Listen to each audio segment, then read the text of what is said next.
Hello there. You've probably come for the reasons stated in this title. Managing your Session Zero. It's a bit of a difficult task. I know this. You know this. That's why you're here. Perhaps you're a first-time game master, and you've never really done anything like this before.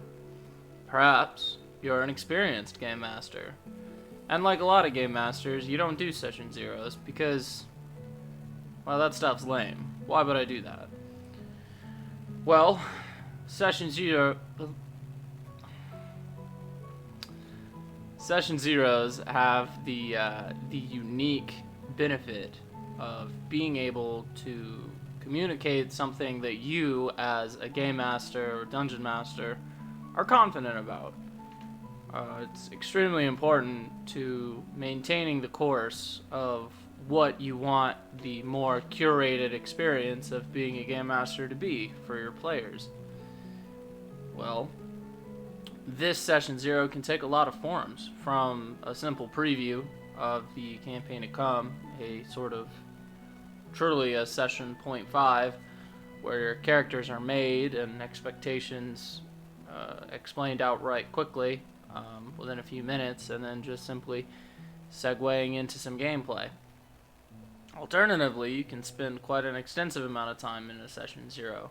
This might be something you want to do to take more time with in the context of extremely new players who've never run a game under you, or people you're not exactly familiar with, especially strangers. I think you can pay dividends in order to get a grasp on kind of what's going on with something like that. A Session Zero is really a great thing, and there are a lot of tools that you can jump into to utilize and hopefully steer your game in the right direction. So we'll kind of start with the beginning here. So you have a campaign idea, and you really want to run it by a set of players. You've got your players together, but you haven't really sorted out any of the details.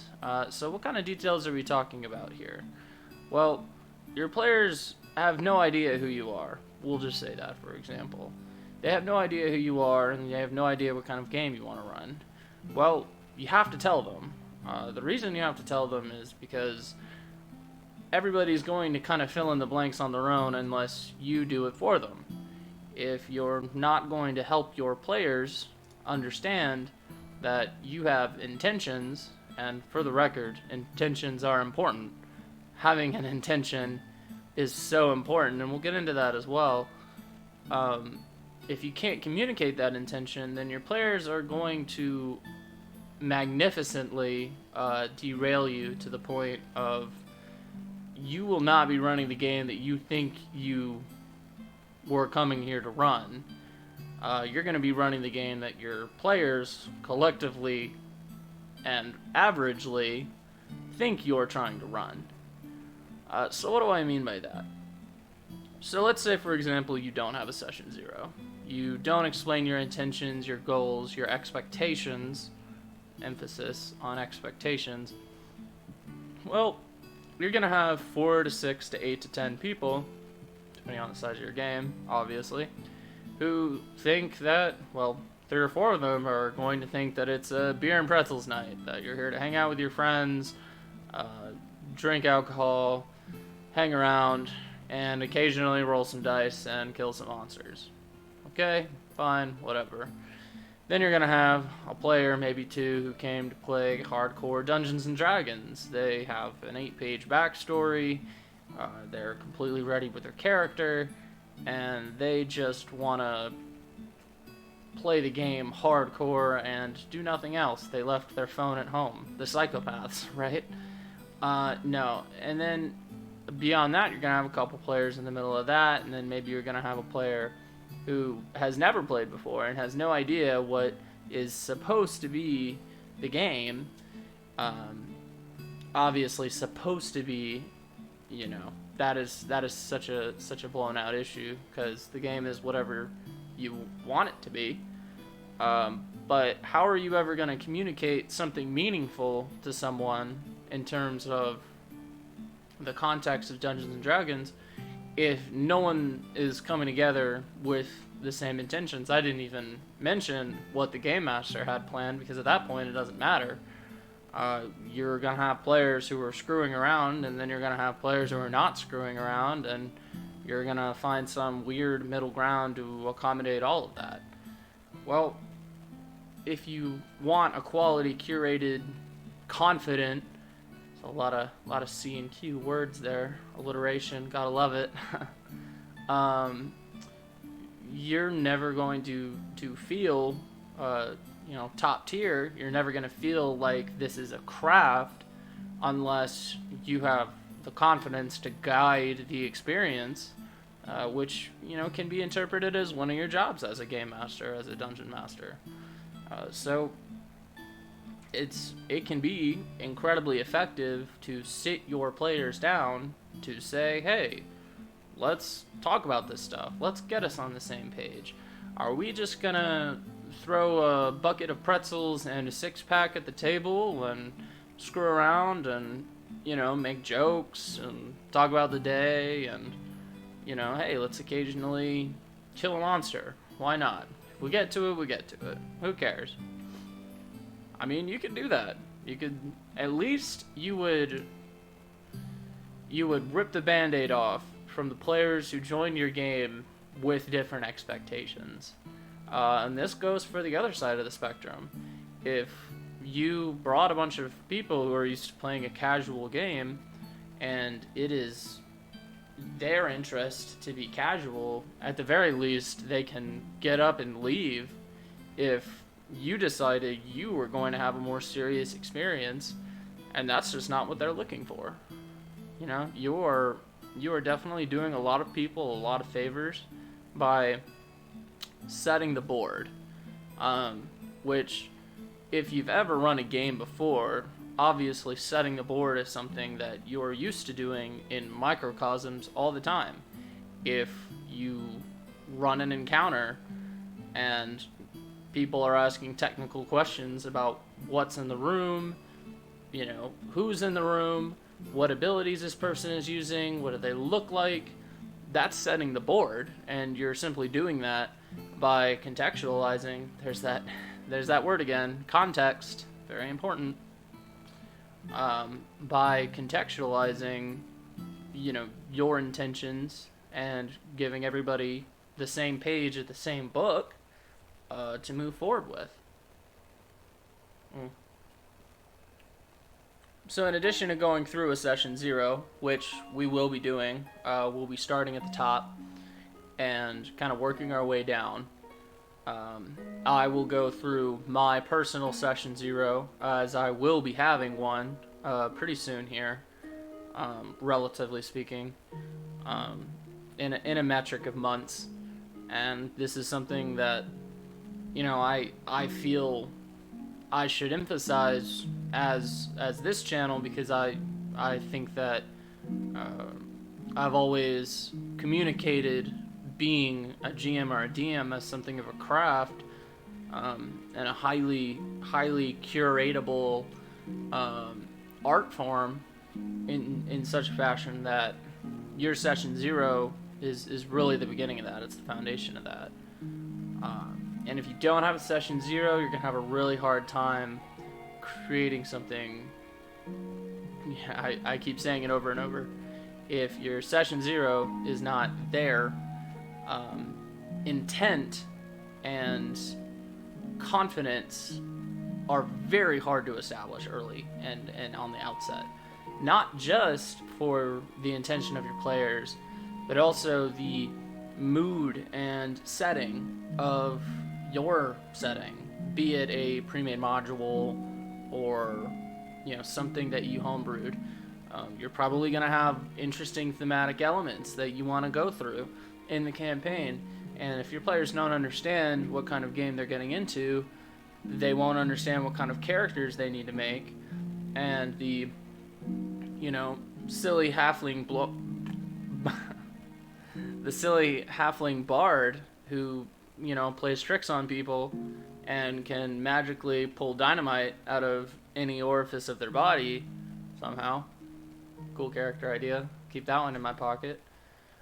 is really not going to gel well with the dark paladin anti-hero who is kind of on a revenge quest, but kind of also, has a shady past, and, they have this divine power, but it's all kind of sketchy. These things can be fun to play in contrast, but they have to gel somewhere in the middle. I've definitely seen examples of that done, mostly to comedic effect. I will probably be experiencing the opposite once my game runs, because we're gonna get some interesting players with some more lightheartedness in a more grimdark setting, and we'll see what that looks like. But what I'm effectively going to be doing is introducing my players to not just the table, but the world in addition to that. So the first thing I'm basically going to say is, hey, hello everyone. Everyone being the majority of players I've already played with. So thankfully, I don't have to introduce myself. My players don't have to introduce themselves to one another. It's a very straightforward experience for everyone to kind of familiarize themselves easily enough. Because we already know each other. Duh, right? Easy peasy lemon squeezy. But obviously, if that is not the case, be sure that everyone knows everyone's first names. If you have to contact each other in some specific way, if you're on D20, maybe have a group me or something where people can text each other. Just, make sure everybody can stay in touch, so there's no, make ghosting harder. A lot of people, whether they like to admit it or not, react to social pressure, and if they're a little bit more tied to the game, I think it also gives them a little bit more inspiration to keep coming. If someone's going to send you a text message, or maybe not a text message, but at least like a tagged group me response of, hey bro, hey sis, hey girl, whatever, you come into the session, like, what's going on? Maybe you were going to ditch, maybe you were going to ghost, but, now you're going to get a butt in a seat because someone who just didn't want to show up got a little bit of a peer pressure text message. That isn't even peer pressure, it's just an inquiry, right? So it's kind of nice there to establish that. I was very thankful to see great communication out of a friend of mine for a game that I'm playing. He, effectively stated like, hey, I can't really be in sessions anymore. I have life going on, da-da-da. Obviously, everyone was extremely understanding, because sitting around a table and playing pretend probably isn't, that person's priority when they've got really serious life matters to attend to. Obviously, no one was judgmental about that, and neither should you, in that context. But with that said, if you don't get that out of the way in session 0, you might experience something like that. Getting ghosted, getting derailed, sad but true. So let's assume everyone knows each other now, everyone's gotten the bare bones basics. No one has made a character yet. What does that mean? That does not mean that no one has character ideas. So no one has picked up 46 and thrown the dice. No one has, put numbers or names on paper. The sheets are clean. But what they got going on up here is mental brain soup. And this brain soup is going to be something that you need to be partaking in, as far as establishing a scene for your players to kind of gel with, and we'll get into that next. But I'm going to be jumping into what you really need to do immediately after everyone gets to know each other. With your players making characters, they need to know right off the bat, what is the setting? What is the tone? How can I be of impact in the world that my game master, dungeon master, etc. is trying to make? If your dungeon master is exhibiting confidence in, his world building and his storytelling, then chances are, that dungeon master is going to have some serious kind of expectations on the sort of characters that they're likely to see. If you're running Curse of Strahd, you are probably going to see a lot of dark, gothic, maybe a few edgelord PCs. It comes with the territory of vampires and werewolves and some such. So, when you're going on and you're talking about Curse of Strahd as a game master, you're going to ramp up the ambience because it's, there's elements of horror there, and maybe that's something you want to emphasize a little bit more. You want things to be scary, spooky, right? So you dim the lights and you light a few candles and you speak like a tired old man. Speaking of the horrors of Strahd, but you're not going to do that if you're running a Marvel-style, popcorn adventure. You might even go so extravagant as to, frame it like a comedic news anchor, it's like, in other news, a group of heroes has stifled the powers of the mighty Grayskull. In for another run, Karen. You might run some of that campy news anchor music and kind of get the whole, heroic montage thing kind of going on. You might, but what you're doing with that effectively is just kind of segueing your players, not just into the first session, but kind of into the mindset of sort of the game that they're getting into. And it's also worth pointing out that while you're doing this, you 100% need to be outlining important events in your personal setting. You need to be outlining important introductory events to any pre-made modules you might be doing. You really need to kind of set the table and get your players basically in a session 1 mindset in order for them to really understand, okay, this is the kind of campaign I'm going to play. Okay, that's really cool, but I don't have a character. Crap, that's what your players are saying.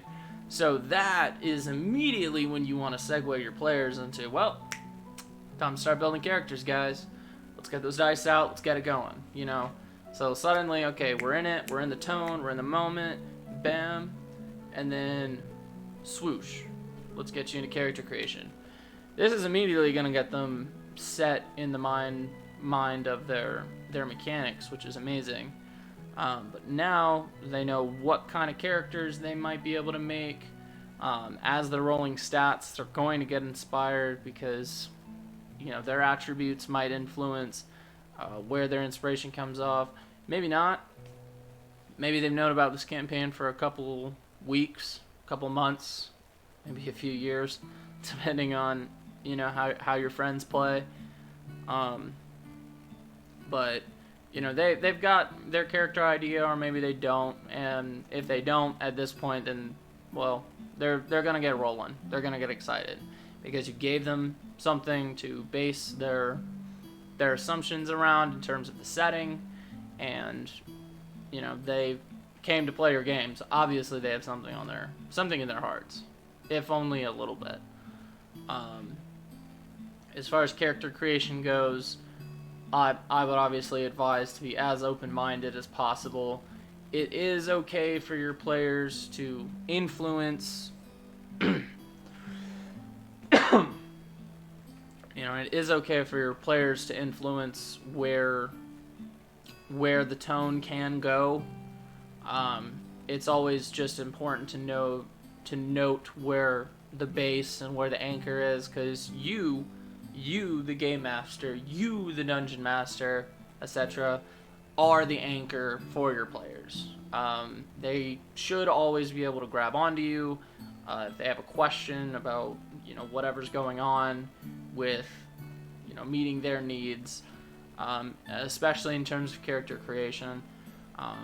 If you're doing a pre-made module and you have a player and that player wants to see, closer, more intimate ties to, Barovia? Barovia. Yeah, that's it.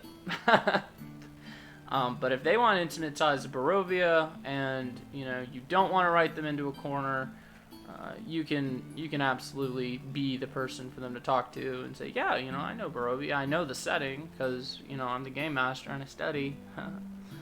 You can absolutely be that person for them to help them get through that process of making a character. Backstories are going to be one of those things where if you're doing a session 0, you may or may not have characters with backstories.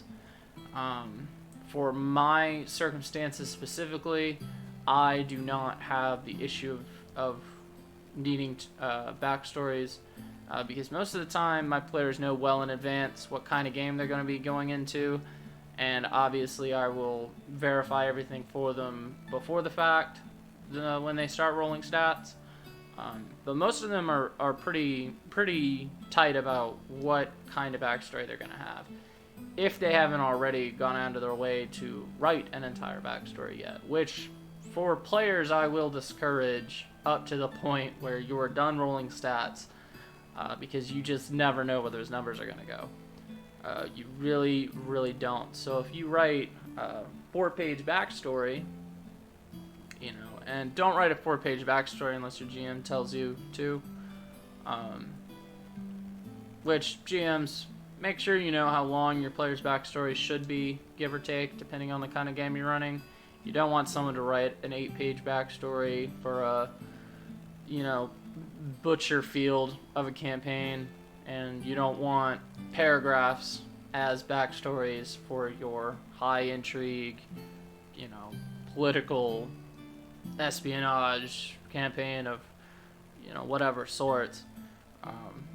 Do clarify that before anyone puts anything down, but for that, up to that first session, I would strongly discourage someone from writing a full backstory, because at your session 0 you can absolutely curate that backstory with your players, especially if they had an idea and then changed their mind there in session 0, which you never know and is worth being prepared for.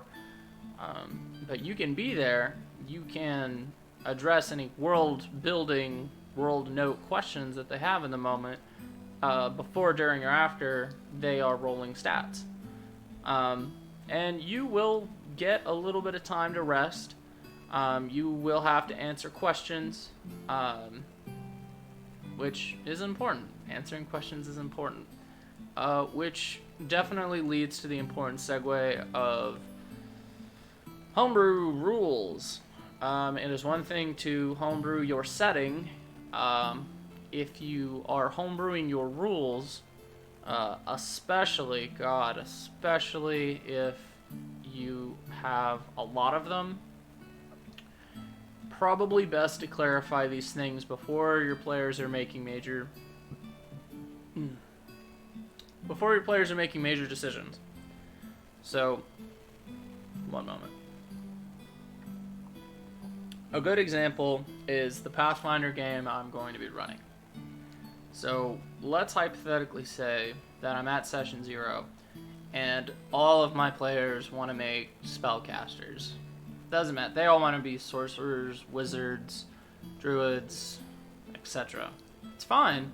There's no problem with that, except for potentially the fact that health at 5th level I'm capping. They cannot gain health after 5th level, which for D6 healing casters, like where their health pool is determined by a D6 and not a D8 or a D10 or a D12, it might alter your overall decision making in perhaps what feat or feats you choose at level 1, or what class you wanted to play or what race you wanted to play. These are all factors of consideration when thinking about such a dramatic change in how health works. So, if my players want to be a little bit, more optimized than, I really demand of them specifically, they might say, oh, well, damn. Well, I definitely want to grab humans so I can get that bonus feat and get toughness and get a little bit of extra hit points out of the gate. Now, for the record, to any of my players that tune in, 5 hit points probably isn't going to make a major impact, so I don't recommend that feat. But that said, the point stands. You need to have your homebrew mechanics, all of them, and I mean that, all of them, written down and ready to communicate to your players right then and there. Frankly, as they are rolling dice, you need to be telling them your homebrew mechanics. And I say write them down with an emphasis on all of them, because if you don't do that, well, you're invariably going to miss something. Core rulebooks have massive amounts of rules that you're going to have a bad time trying to remember all of. And any changes you might want to make could be extensive depending on the kind of game you want to run. Obviously, I want to run something that's a lot more in the post-apocalyptic fantasy setting. I really want there to be high danger, high risk factor, the use of consumables like potions frequently used, things to that effect. So what that means is that the changes I make have to reflect that, and I, at session 0, have to communicate that. Again, player agency really depends on your ability to communicate all of the changes that you want to make as early as possible. Obviously, you're human, and no one can take that away. It's a very strange noise going on behind me.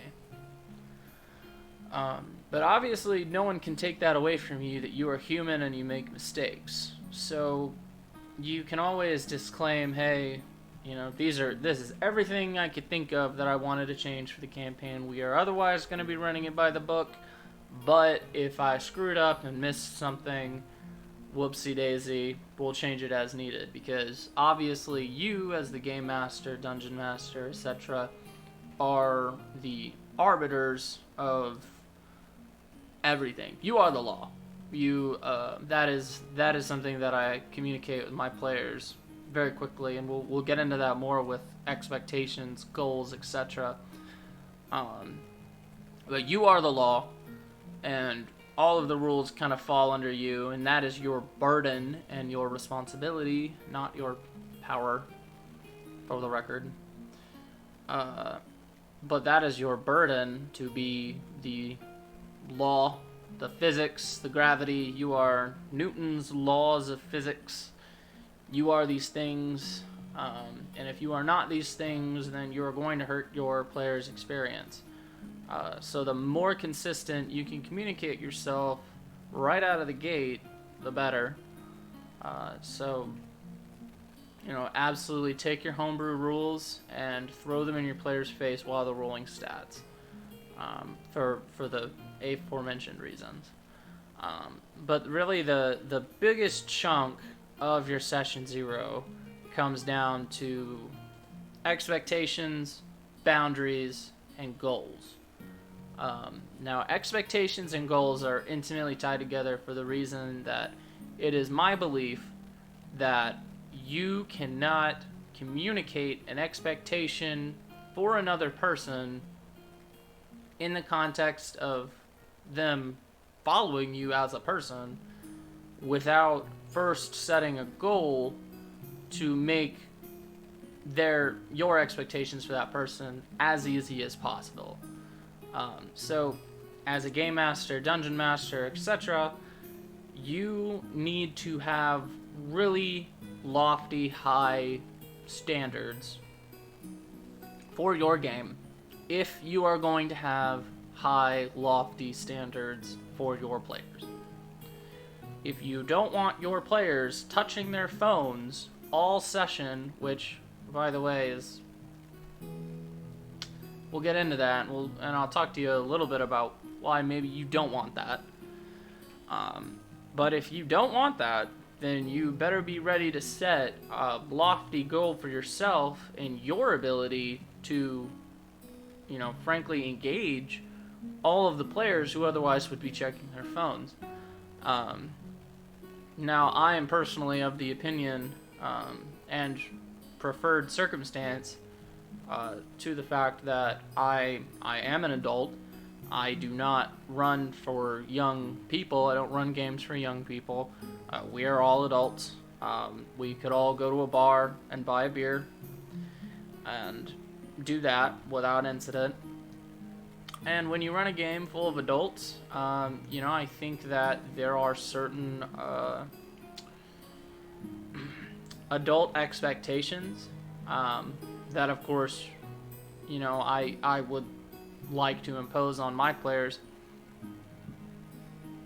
But I also accept an equal amount of responsibility that I'm willing to kind of bring out in what my players expect. A good one is the matter of phones. I will not get on my phone except to do game-related stuff. Unless we are on a break or something, or God forbid we deviate radically into something and I have to Google something to prove someone wrong. It's happened before. But I'm not going to get on my phone because I'm too damn busy to get on my phone. I'm the game master. I gotta do voices and figure out stats and crunch numbers and roll dice and build terrain, shit like that, right? So, ooh, we're doing a lot of talking today. Pretty quiet there in chat. Thank you to my one viewer for showing up and chilling. Appreciate your patronage there. Oh god, where was I? I hate that. I lost my place a little bit there. Right. So, I'm not going to get on my damn phone because I don't have time to. However, I will go into my session 0 and I will say, listen, if you want to get immersed, do it. Please. I want that. I encourage it. It is my goal to provide an experience where you are immersed. I want you in it. I want you, bam, bam, real life. Sorry, getting really excited looking at the camera. But you really, really, really, really want to get immersed in this game because I'm working my ass off to make sure that you can get immersed relatively easily. But we're all adults here. If you're sitting at the table and you want to check your phone, you want to check Facebook, whatever, I don't care. Because if you don't want to pay attention, you're an adult, dude. If you don't want to pay attention, if you just want to sit at a table with a bunch of people playing D&D, go for it, I guess. I've seen that done before, and it's not something I take offense to because obviously, they just wanted to be social and kind of do their own thing. And there are people at the table who want to have a good time and are gonna be there for the good time. And these are adults who want to get immersed, who want to get involved. So, I have a pretty small expectation in that with that whole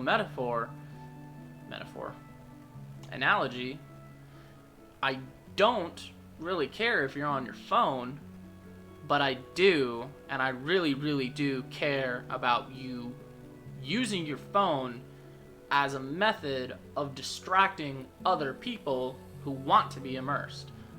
That is something that will just right piss me off. I don't mind if Joe Schmo is sitting on his phone for 4 out of the 5 hours of our session, that makes no difference to me because he's not being a problem. But if Joe Schmo starts showing off his memes to Sandy Sue to his left, who was in the middle of a damn conversation with a character in the game, then yeah, I'm gonna have a problem with that. And as an adult who, you know, recognizes the concept of mutual respect in an experience, that is something I view as a disrespect. And that is an expectation I would set on top of the goal of being an immersive, or curating an immersive experience for players who choose that. Right away, I would definitely set the expectation as well that, you know, I don't really like to run ultra casual games. It's not something I particularly find fun. And if I'm going to be guiding this experience, you know, most of the time I'm going to be creating something a little bit more serious, something a little bit more involved. And you can choose to grab onto that and run with it, or you can choose to ignore it. In addition to all of this, though, there are things like boundaries. Boundaries is kind of the third big category there that I haven't really gone on about, because boundaries are something a little bit different. There really is no inverse relationship with boundaries. Boundaries are just things that people are not comfortable with, right? So people are not comfortable around sexuality in any way in D&D. Now this is not a general statement, this is just an example of what your table might fall back to. If your table is not comfortable in any way with sexuality at their table, hell, if you have one player who is not comfortable with sexuality at your table, that is one of those points of controversy where you need to recognize it and address it immediately. If all of your players obviously are not comfortable talking about something, some subject, maybe they don't like children being harmed for some reason. I mean, you know, if that's like a specific trigger for them, for all of them, for the majority of them, what have you, obviously don't be a dick. I mean, it's really that simple. You know, respect boundaries, because most of the time the game master doesn't set the boundaries. Your players set the boundaries and the game master enforces them. That is your burden, that is your responsibility, and that is a part of session 0, is learning those boundaries so that you can properly enforce them. Because I mean, I've definitely listened to plenty of horror stories on YouTube of GMs who aren't really cognizant of this or are perpetrators of this, and it's just really unsettling and sad that so many players are victims of having their boundaries sort of overlooked so entirely by someone who's supposed to kind of be a guide and be a curator of a positive experience. But, you know, we'll say, for example, you have one player with, maybe it's one of those things where, I don't know, let's take something controversial, right?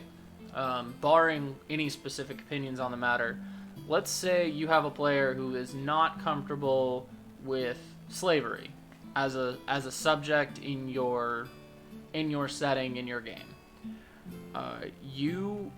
First of all, you have one player who's like that. Not a majority, not many, and it's also one of those kind of more contentious issues. Perhaps it's more obvious to you to just not include it, in which case it's probably not an issue, but you might find yourself somewhat at odds with this individual in terms of developing that boundary well. And at this point, it comes down to a conversation. You have to break the format of your session 0. You have to deviate a little bit from your notes, and you have to say, okay, this player is not comfortable with slavery. Okay, what does that mean? Are they not comfortable with any mention of slavery existing in your world, in which case you might run into some issues if that's a common practice in your world? Is it just they don't want to see slavery done in the world? See, that's something you could probably work with a little bit closer. Because at least you know the subject matter you might want to avoid. But perhaps your entire more linear campaign puts all of your players up as like ex-runaway slaves, and that's the whole campaign, da-da-da. And now you have this player who doesn't like slavery. They're made uncomfortable by it. I think it's time to start talking about hard specifics in that point. It's like, listen, this is the whole premise of the campaign. I don't want to hurt you. I don't want to be a negative force in your life. Are there any specific triggers of the subject matter that, I can stay away from just to ensure that you aren't grossly uncomfortable during this game? That could include, maybe they don't like watching, or they don't like, torture and slavery being associated with one another. Maybe they don't like, anything sexual and slavery put together. These, really the easiest way, I think, to make boundaries a little bit more understandable in a more controversial context is to kind of sort out the root of where the discomfort is there. A good example is this is a real world example. I have a player who does get uncomfortable with, grotesque displays of violence. At least this was how it was initially communicated to me. And I basically had to stop in a dark fantasy setting and say, well, shit. There are a lot of, moments of grotesque violence here. So what am I going to do to address that? So I spoke to this player, as one does. If you have an issue with someone, 90% of the time you can talk about it and figure it out. But we kind of cleaned up the perimeter of that boundary.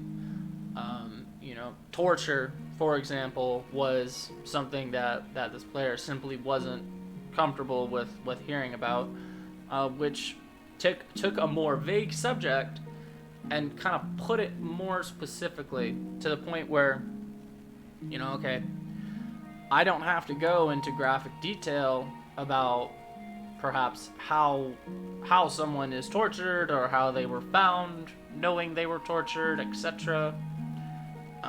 I can just say, you found a person and it appears as though they had been tortured. And I can leave it at that. Some people are more sensitive than that, and that might have to be something I simply leave to the imagination of the other players. This is kind of where your fade to black psychology kind of comes into. If your players, for the most part, aren't really super comfortable with sexuality in your tabletop game, you're just not comfortable with that, that's fine. But maybe you have a player who's kind of, who is interested in kind of exploring that aspect of a character for some reason or another. And, you don't want to take that away from them. But again, respecting boundaries is number one here, guys.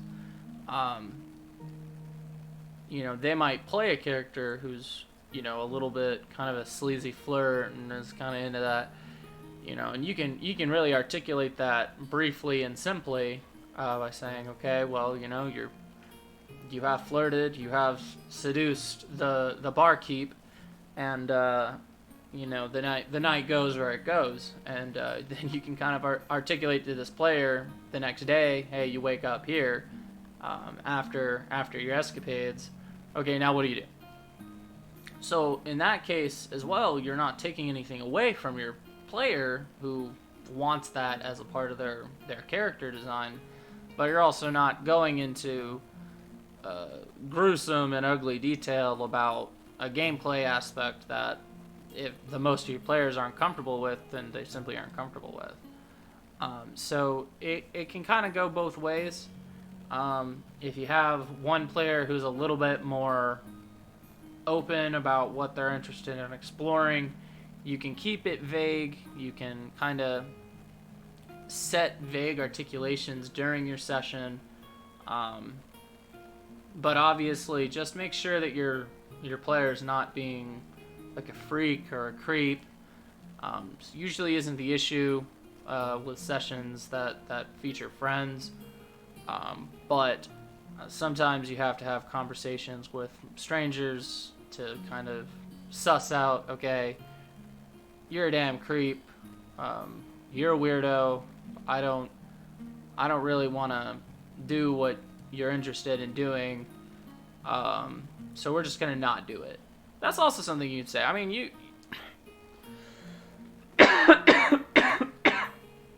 And I'll actually go ahead and wrap this video with a couple of notes. You as a game master are completely entitled to boundaries of your own. I know I'll be setting boundaries of my own during session 0 of things I just won't articulate, things I just don't really want to get into in my world. And you're completely entitled to that. You are the guide. If you do not want to travel down certain paths, then you absolutely can shut that shit down whenever you want. So really do keep that in mind. In summation, managing your session 0 comes down to the fact that you are the guide in this curated experience, and you set the tone, you set the expectations, you set goals for yourself, you set boundaries, or excuse me, you enforce the boundaries that your players set, and obviously you enforce any boundaries that you have set as well. This really is the heart and soul of your session 0. Whereas you might have players who already rolled stats and made characters and understand your homebrew rules before anyone even comes and sits down at the table.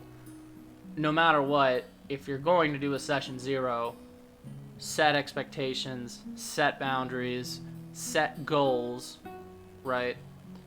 And set the tone. Those are really the 4 things at the most basic level you need to be addressing as a game master, dungeon master, etc. Keep doing that. But if you take that and you run with it, you're really going to have a rock solid session 0, and you're going to have a rock solid session 1, 2, 5, 10, 20, etc. As long as you hold yourself to those things and you hold your players to those things, and you be the guide that you are burdened to be. But yeah. I'm trying to keep this one kind of short. 48 minutes seems solid. Of course, I have some evening plans. Thank you to my one very loyal viewer who stuck it out through this. I hope you and I kind of got into some really important stuff for you to suss out and kind of work with for your future session 0s. We're going to go ahead and call it, though, for the evening. I want to thank anyone who watches this for giving me the time of day. You can find me on Twitch here as... Oh, there you go. There you go. I'm so sorry. Yeah, the VOD will be coming out. We have... I also have my YouTube channel at Chaos-Gaming 234. You can find me on YouTube. I don't have a lot of videos out right now, but of course eventually VODs will unfortunately self-delete after so long, so we have the YouTube channel to kind of cover those tracks. Thank you so much for coming and watching and enjoying, and to my future viewers, thank you again. Everyone have a very good evening, good day, and good night.